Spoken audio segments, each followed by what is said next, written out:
Kamakailan lamang, isang hindi inaasahang usapin ang lumutang sa social media na may kinalaman sa isang dating itinuturing na isa sa pinakamagandang mukha sa industriya ng showbiz, si Yassi Pressman. Isang TikTok video ang kumalat at sa hindi malamang dahilan, sa halip na purihin ang aktres, isang matinding balitaktakan ang lumabas sa comment section. Marami ang nagsabing tila nagbago ang kanyang hitsura at may mga matapang na nagkomento na tila nabawasan ang kanyang kagandahan. Ang mas nakakagulat pa, may mga nagbibiro na kamukha na raw niya si Steven Tyler ng Aerosmith, isang pahayag na nagpainit lalo sa diskusyon. Dahil sa mabilis na pagkalat ng usapin, hindi ito nakaligtas sa radar ng batikang showbiz insider na si Ogie Diaz. Sa kanyang programang Ogie Diaz Showbiz Updates, agad niyang tinalakay ang kontrobersyal na video ni Yassi. Ayon sa kanya, marami raw ang tila nagulat at nagtaka kung bakit parang hindi na ito ang Yassi na nakasanayan ng publiko. Ang dating fresh at youthful na aura raw ng aktres ay tila napalitan ng isang mas matapang at mas mature na anyo na hindi naman masama. Ngunit para sa ibang netizens, ito ay isang malinaw na pagbabago. Isa sa mga haka-haka ng netizens ay posibleng sumailalim si Yassi sa cosmetic enhancements.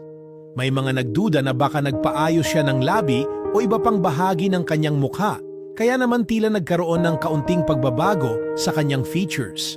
Ngunit ayon kay Ogie Diaz, may posibilidad din na ito ay dulot lamang ng kanyang bagong proyekto, isang horror film na may titulong Isolated.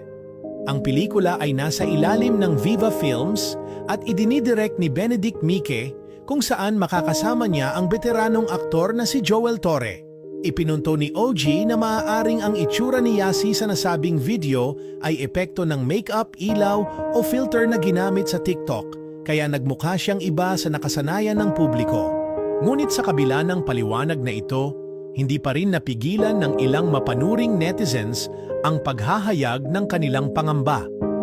May mga nagsasabing tila unti-unting nawawala ang natural na kagandahan ni Yassi at baka sinusubukan niyang baguhin ang kanyang imahe upang mas umayon sa mga international beauty standards. Ang iba naman, mas matindi ang naging pahayag na baka sinisira ng showbiz ang kanyang natural beauty at siya ay napipilitang sumabay sa uso ng pagpaparetoke.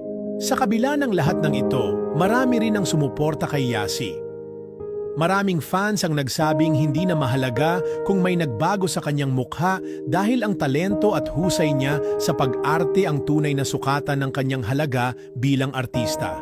Sa katunayan, may mga nagsabi na hindi naman masama ang magbago ng hitsura, lalo na kung ito ay personal na desisyon ng isang tao.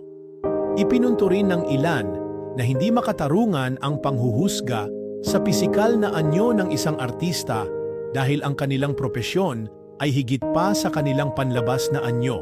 Sa huli, nananatiling palaisipan pa rin kung talaga nga bang may nagbago sa itsura ni Yassi o kung ito ay isa lamang produkto ng maling anggulo, lighting at filter.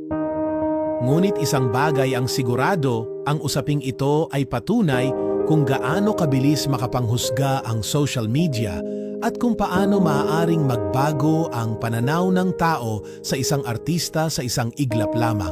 Isa itong paalala na sa mundo ng showbiz, hindi lang talento at kasikatan ang pinag-uusapan, kundi pati na rin ang imahe, ang anyo, at ang opinyon ng publiko na kadalasan ay walang pakundangan sa kanilang mga sinasabi.